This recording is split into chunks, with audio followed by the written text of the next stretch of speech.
Hi, it's me again with Corel tips and tricks. Here's a kind of a neat 3D looking object, and every time you make it, it might be a little bit different.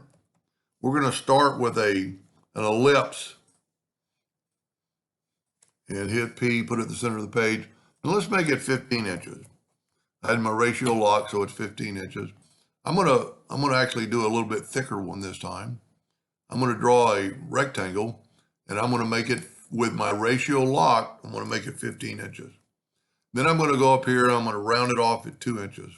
Well, you know what? That's not quite all the way, so let's go 3. You can't really go too many.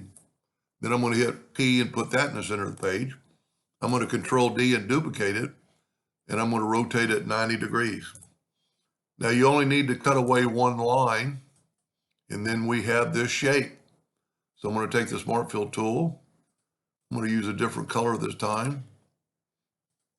I'm going to use that light blue, and I'm going to fill that in, and then grab your interactive fill tool and sweep across. And I think it'd be the best to put dark on this end to make it look like it's going under the other one. So now I've got my nudge factor hit pretty high, so I'm going to move that out of the way.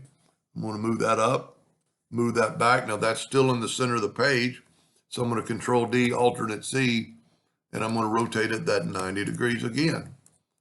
I think the blue actually looks better than the orange.